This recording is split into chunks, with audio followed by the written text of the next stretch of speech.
ازيكم يا اصحابي؟ النهارده هنعمل مع بعض النوجة بالمكسرات او بالسوداني، وممكن كمان من غير، بطريقة سهلة جدا ومبسطة، وكل مكوناتها عندنا في البيت. يلا بينا نشوف احنا عملنا طريقة النوجة الجميلة دي ازاي مع بعض. عندي هنا المقادير النوجة، هنعملها بالكوباية مش بالجرامات كمان عشان تبقى سهل علينا كلنا. انا عندي هنا كوبايتين ونص سكر عادي، حبيبات عادي بحجم المج بتاع الشاي. وعندي هنا كمان كوباية عسل كلوكوز اللي احنا عملناها على القناة. ممكن كمان بدل كوباية العسل الكلوكوز ممكن نص عسل كلوكوز ونص عسل نحل. تمام.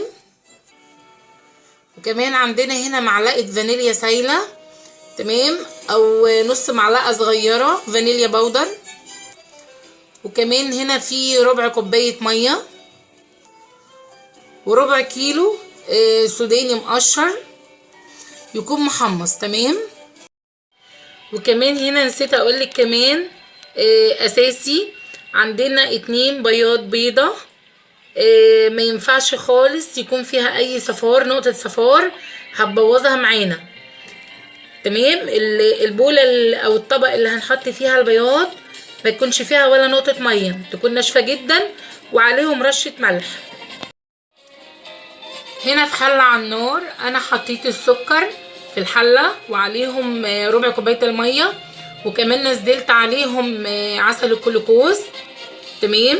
وممكن زي ما قلنا ننزل نص كوباية العسل، عسل نحل عادي، ونص كوباية كلوكوز. نقلب كله كويس جدا على درجة حرارة هادية ونسيبهم يفكوا كده مع بعض زي ما احنا شايفين. تمام. احنا هنا العسل غلى معانا، غلي معانا كويس جدا. تمام. هنعمل له بقى اختبار زي ما عملنا قبل كده الاختبار لما عملنا عسل الجلوكوز. الاختبار ده لازم يكون ليه عود او مطة كده. تمام. هنجيب بولة او طبق فيها مية ساقعة او مية متلجة، وحطينا فيها معلقة بالشكل دوت. زي ما قلنا لو عملت معانا كورة في المية كده، عملنا بايدينا وطلعت معانا كورة، هي كده اللي احنا عايزينها بالظبط. لو عملت معانا كورة وطلعت متماسكة معانا مش سايلة. هنا عندي في طبق غويط انا حطيت البياض البيضة، بياض البيضتين، وحطيت عليهم كمان رشة الملح. البولة او الطبق اللي هنحط فيه ما يكونش فيه اي نقطة مية. تمام. وكمان مضرب البيض، لازم يكون عندنا مضرب بيض، ما ينفعش يتعملوا من غير مضرب بيض او عجين. تمام. هي دي من نجاح النوجة معانا. بنضربهم كده كويس جدا زي ما احنا شايفين لغاية ما القوام يبقى عامل بالشكل دوت، يبقى فومي كده زي ما احنا شايفين. عملنا فوم بالشكل دوت. تمام. هنضرب في البياض حوالي 5 دقايق لغاية ما يبقى بالشكل اللي احنا شايفينه دوت.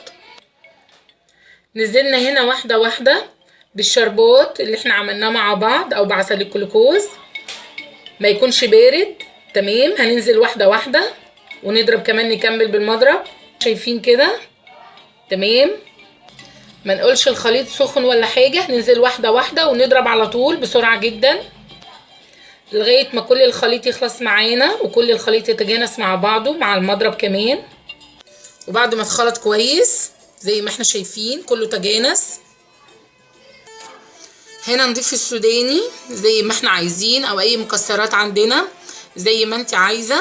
وفي الاثناء دي نقلب كله مع بعضه، كل المكونات اللي عملناها نقلبها مع بعضها باضافة السوداني طبعا. زي ما احنا شايفين قلبنا السوداني على الخلطة كلها. انا هنا جبت طبق مفرود او اي صينية، حطيت عليها كيس بلاستيك، وفوق الكيس البلاستيك رشيت رشة كبيرة من النشا، يعني فردت النشا في الطبق كله على الكيس زي ما احنا شايفين، هتبقى عشان تبقى سهلة واحنا بنطلعها. حطيت هنا حطيت النوجة زي ما احنا شايفين وسويتها بايدي، بس خلي بالنا بتبقى دافية شوية. باي كيس بلاستيك في ايدك كده او اي حاجة، او تعملها بالاسبتيول او باي معلقة عندك، ونسويها كويس جدا في الطبق تبقى كتلة واحدة زي ما احنا شايفين. رصيت عليها السوداني. الصورة كده اظن واضحة. في ساعتها على طول نبتدي اللي احنا نقطعها، لان لو بردت هتبقى ناشفة ومش هنعرف نقطعها خالص. كمان بالنسبة للفولية او للسمسمية والحاجات دي لازم تتقطع برضو بنفس الطريقة وهي لسه سخنة، لانها لو نشفت معانا لا يمكن تقدري تقطعيها بسهولة. هنقطع هنا الحجم اللي احنا عايزينه، مربع او مستطيل او تقدري تعملها باي قطاعة. هنا قطعتها مربعات زي ما احنا شايفين، انت تقدري تقطعيها باي حجم او باي سمك انت عايزاه. هنا شايفين شكلها جميل ازاي. هنسيبها كده زي ما هي، مش هنحطها في اطباق ولا حاجة، هنسيبها كده على الاقل 12 ساعة، ويفضل كمان اللي انا اسيبها يوم كامل بره التلاجة. تمام. هنلاقيها جمدت معانا، نقدمها نغلفها بقى باكياس نديها للولاد وهم رايحين المدرسة، نقدمها لضيوفنا. تبقى جميلة جدا وشيك كمان، وحاجة جديدة لو عملناها مثلا في مناسبة زي العيد، عيد الحب، اي مناسبة عندنا، عيد ميلاد، هتبقى جميلة جدا وشياكة خالص. هنا بعد ما قعدت معانا يوم كامل قدرت اللي انا امسكها وتبقى سهلة في ايدك، اللي هي ما تبقاش طرية ولا اي حاجة. اهم حاجة العود اللي احنا عملناه اللي هو بتاع العسل، عسل الجلوكوز، يكون موجود العود اللي احنا قلنا عليه، اللي هي تبقى فيها مطة كده وتتكور معانا تبقى عاملة زي الكورة. تمام. نقدر اللي احنا زي ما قلنا نقدمها في اعياد ميلاد، في مناسبات، نغلفها باي ورق عندنا. يا رب الطريقة البسيطة بتاعت النوجة دي تكون عجبتكم، وان شاء الله الايام الجاية هنزل حلويات كتير. هنعمل السمسمية مع بعض، وهنعمل الفولية والجوزية، وكمان هنعمل الهريسة والبسيمة مع بعض كمان، وأقراص الحلاوة اللي موجودة في علبة الحلويات. ان شاء الله كل حاجة في علبة الحلويات هنعملها مع بعض بأبسط الطرق وبأرخص حاجة، حاجات اقتصادية وعندنا في البيت ومش مكلفة خالص زي اللي بنشتريها من برا. يا رب دايما اشوفكم على خير، وكل فيديو وانتوا طيبين. باي باي.